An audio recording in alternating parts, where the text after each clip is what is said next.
Hello, and welcome. Today we're going to be approaching a topic that I've seen a ton of people ask about in my years of teaching on Buddhism and meditation. Do Buddhists eat meat?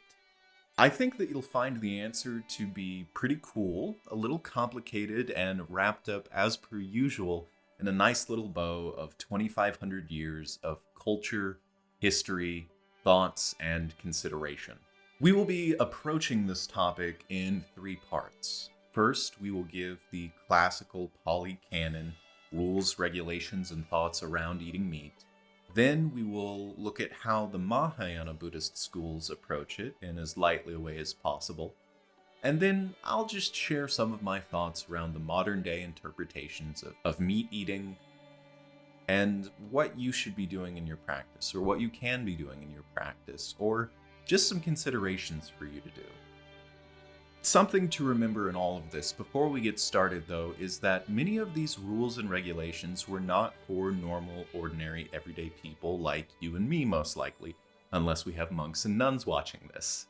A lot of these rules and regulations apply almost strictly to the monastic community of monks and nuns within different Buddhist sects and settings, and that for most of history, save for a bit of the modern day, these dietary restrictions didn't really apply to the lay Buddhists or the everyday people who were not monastics because there was simply not enough food in some instances, or they just ate what they had available. Now, to get right to the answer, yes, Buddhists can eat meat. If you are a monk or a nun or a lay person, you can consume meat, except in a few instances, and particularly depending on the school, sect, or type of Buddhism that you practice. And even so, classically, the answer may be different than the way in which many of these things are practiced within the modern day. These are all considerations that we need to have in mind, as well as your own personal health and well-being. Yet, how has the idea of vegetarianism, or at least not eating meat to some degree, come into the zeitgeist of the way Buddhism is viewed and seen by many people, even within the Buddhist community? Let's start by taking a very historical look at the way that Buddhism and the Buddha approached it, beginning with the Pali Canon. Within the Pali Canon, the Buddha said this, and I'll give you a second to read it, or you can pause the video if you'd like. However, in this instance, we can see that the Buddha is not referring to the eating rules for everyday people, but strictly for the rules of bhikkhus, or monks and nuns within the Buddhist community.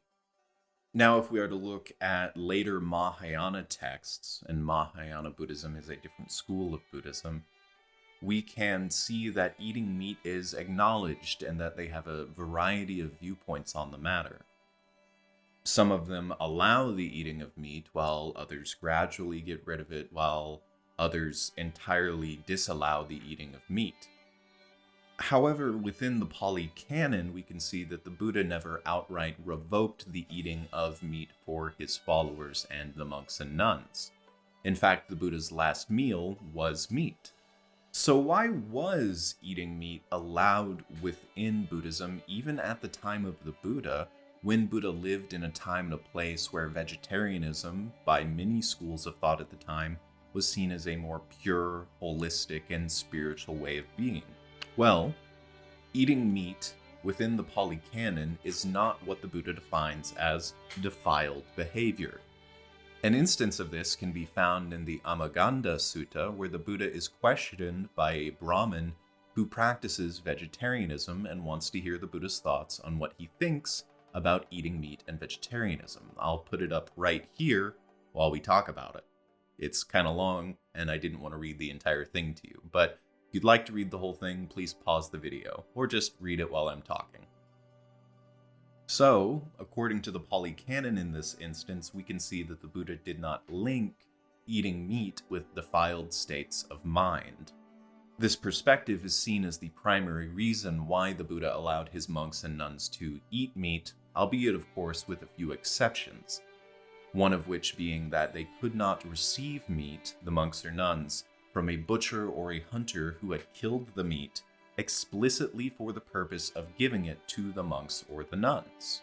But if that butcher or hunter had left over meat which was not explicitly killed and then prepared for the monks and nuns, then he could give that food to the monks and nuns of the Buddhist community.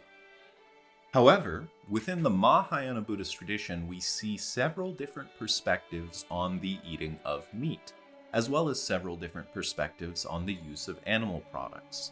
As Buddhism grew, changed, and experienced different cultures, the rules, regulations, and thoughts around these things changed as well. The Mahayana perspective on eating meat comes from three main sources: the Nirvana Sutra, the Lankavatara Sutta, and the Surangama Sutta. And I'm sorry if I'm slaughtering this pronunciation for you. In the Nirvana Sutra, it states this. And from this line, the biggest thing that you should take away is the last bit where it says the need of necessity, or the need of occasion. What it means by the need of occasion is that if you are a monk or a nun living in a place where food does not grow, such as the Himalayas or the Tibetan Plateau, for instance, then the eating of meat is allowed because it is the only thing that is available. Again, I will remind you here that these rules and regulations were not for normal, everyday, ordinary people, but for those who had decided to take vows and become monks or nuns studying the Dhamma. Within the Lankavatara Sutta, it says this, which is a different perspective given in Mahayana Buddhism, where it's not about stopping eating meat altogether all at once, but gradually lessening your consumption of meat during your time as a monk or a nun, to kind of rid yourself of the desire of meat from their perspective. In the Surangama Sutta, it says a lot, for sure, but it basically is reiterating the need of occasion or the need of necessity when talking about eating meat or using animal products, which it and the Nirvana Sutra go on at great length about, and I will provide links to these particular points if you are curious to read their entire thoughts on it. So from all of this, something that we can see is that the perspective of Buddhism on eating meat and vegetarianism or veganism is varied across history, culture, time, place, and resources that are allowed, and the perspectives are as varied as there are members of the Buddhist community, each one of us having a different perspective on what we should be doing and what we shouldn't be doing, depending on our own personal circumstance, place of living, and practice. Yet, how should you approach all of this and all of these different perspectives? Well, I think that you should eat what makes you feel the most healthy and what helps you to go about your day in the best way you are capable of and in the best way possible to you individually. If that means being a vegetarian, then wonderful, all the best love and support for you. If that means being a vegan, just the same. If that means being an omnivore and consuming meat, then great. If it helps you feel healthy, if it makes it more capable for you to do your practice and be a reflective, wise, and compassionate being and taking care of your own health, then I support it. And I think any Buddhist would say the same.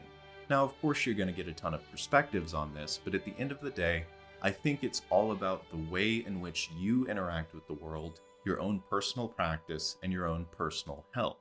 And beyond any inconsistencies between the textual evidence of the Buddhist schools of thought, I think the most important thing is that you reflect on why you are doing things, and to really bring that spirit of reflection more so into different aspects of your life, your own personal health and well-being, and the way in which you interact with yourself and the world around you. As well, there is a level of respect that I think is required when you are interacting with these different sects and schools of Buddhism. If they practice vegetarianism, or if they practice veganism, or if they're an omnivore school, then I think that you should respect that, especially when you are in their places like temples or monasteries. And it's not about arguing who is right and who is wrong, but respecting their tradition's particular practice when it comes to the eating of meat or the non-eating of meat. where every school and every tradition will have a particular different perspective. You can have your own thoughts on the matter and the own way with which you interact with the world and your diet, but you shouldn't try and impress it on others based on textual evidence from the schools.